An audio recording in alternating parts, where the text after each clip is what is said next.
Hello everyone.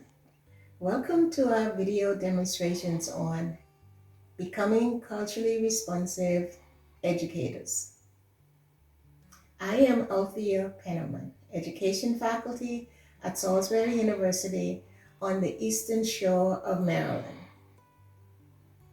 The work of the elementary and middle school teachers presented in this video was made possible by a sub-award from a U.S. Department of Education Teacher Quality Partnership Grant that was awarded to Dr. Yi Wong at Coppin State University for the initiative titled Pathways to Professions, Preparing Culturally Responsive Educators for Inclusive Excellence. Why do we need culturally responsive educators in our classrooms? Well, we all know that America's public schools are becoming more and more diverse. According to Topo and Overberg, in a 2014 article in USA Today, the majority of students in America's public schools are now students of color. Today, this is what a typical public school classroom looks like. Our diverse classroom groups include students of color, students from low-income backgrounds, English language learners, and students with disabilities. It is imperative then that teachers become responsive to the different needs now represented in their classrooms.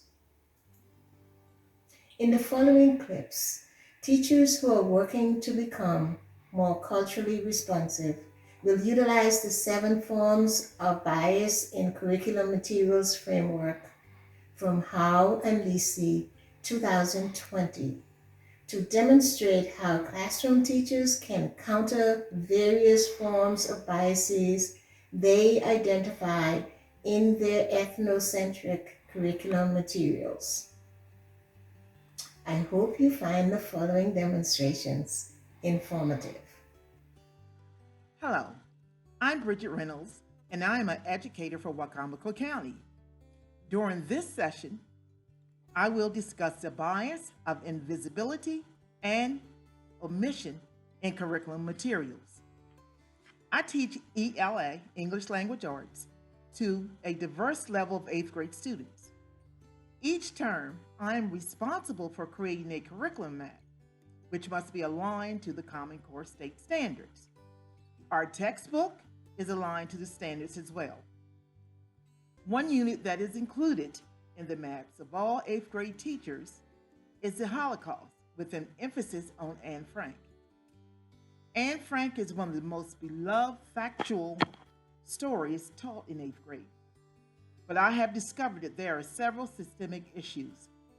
One issue is a standard of omission of people of color and an invisibility of diversity in those who liberate the Jews during Holocaust.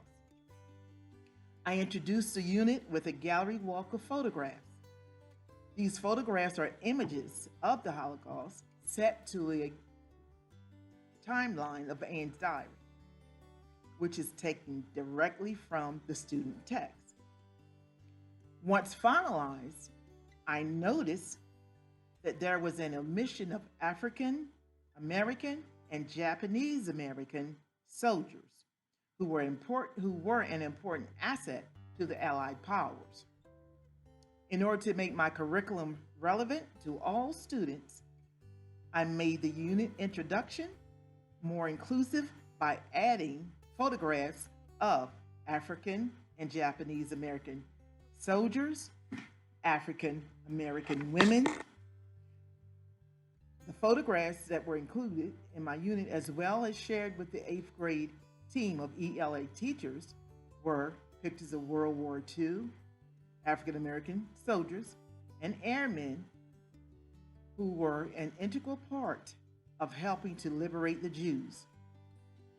The women included were nurses and mail sorters, not only in the US, but in France as well. When My students are afforded the opportunity to see the contributions to society from their cultures. They have better conversations about the text with their teachers and their classmates. With an addition of diversity, student responses to the text are more critical and creative because they see and now possibly feel a connection. The information that I want to transfer is about a historical event that happened over 70 years ago, but students should still be able to relate. As educators, when you start to diversify one curriculum area, it actually impacts them all. When you're examining your text for cultural bias, there is not a need to rewrite history, but through a little research, you are able to make the omission and invisibility visible. Thank you. Hi, my name is Christina Sessa. I teach 4th grade in Wicomico County, Maryland. Part of the science curriculum is to teach about national disasters, and I've done so in a project-based learning project. The standard that's tied to this is the generate and compare multiple solutions to reduce the impacts of natural earth processes on humans. The essential question that I'm focusing on here today is, how can the natural disasters affect people and their communities? The county provided resources in order for the children to do the research project to find the answer to that essential question. I found through the research given that it's very one-sided. It paints this portrait that when a natural disaster happens, everyone comes together and that every community is helped and saved after a natural disaster.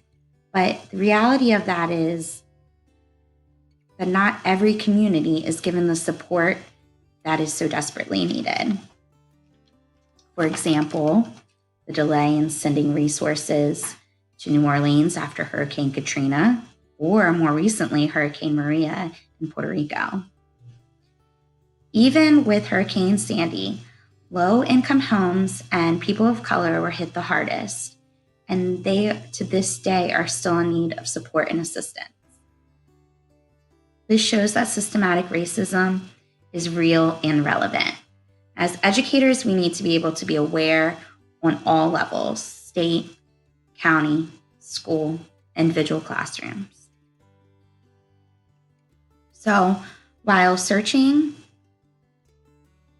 for links for my children to go to find this information, I came across the American Red Cross website. From the many pictures that are shown, only 3 show helpers as Black people.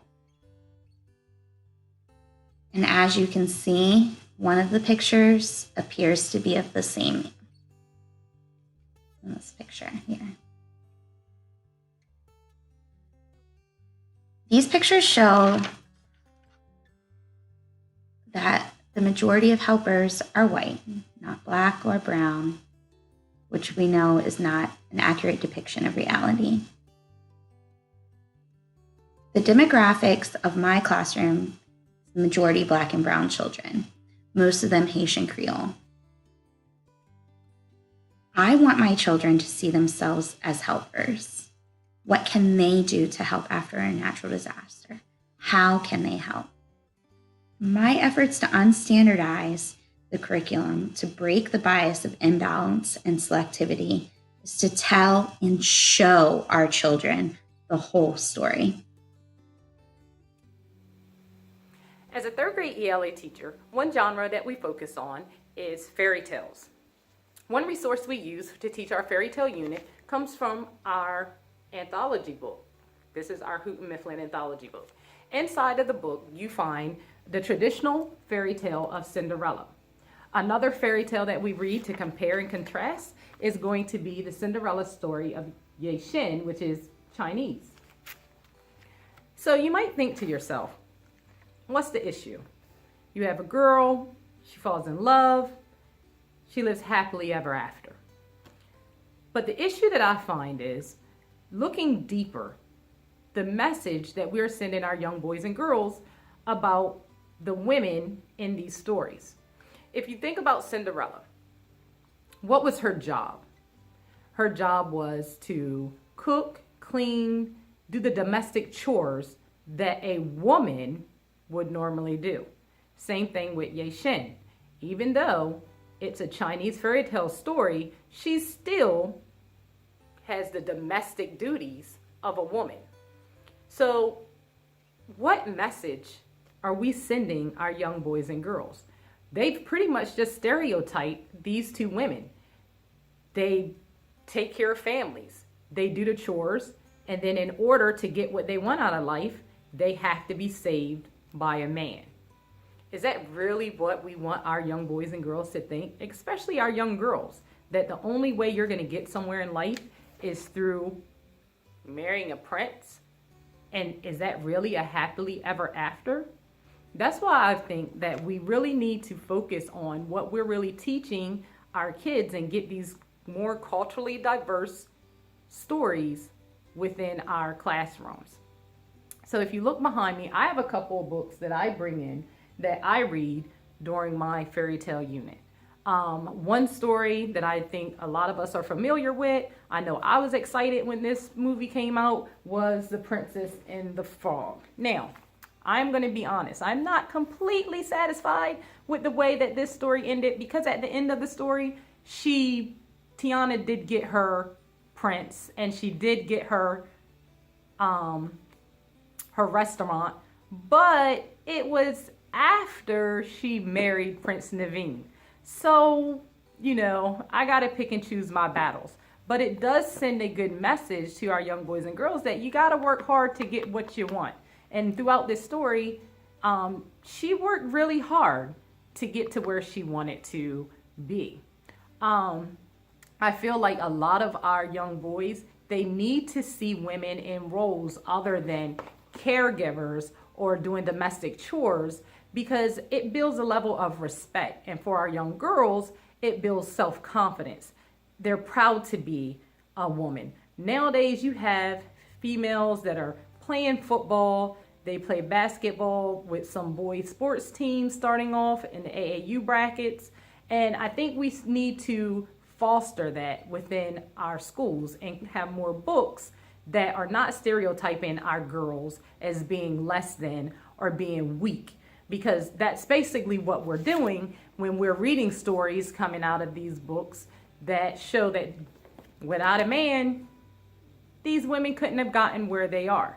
So, I am a huge advocate with bringing in stories from all other cultures to make the classroom diverse and to really have those characters that are strong women so that girls can have high self-esteem. Girls can know that they can be anything and grow up to be anything. And boys can realize that too, and they can learn to respect females on the same playing field. So that's how I feel about our fairy tale curriculum. And as the years go by, I know as more people become aware of the stereotypes that are in some of these stories, that they'll have the same change of heart as I did. Hi, my name is Sarah Harmon, and I am a 7th grade English teacher. In this video, I will shed light on one of the 7 forms of bias in curriculum materials, stereotyping. Stereotyping in any form is a form of prejudice. And as educators, it is our job to make sure that we are avoiding these stereotypes and instead portraying people in a more positive and realistic view. The slide that you are about to see is a form of stereotyping. In the beginning of the year, teachers were given a PowerPoint that they were instructed to show to all of their students in reference to rules and regulations in the school building.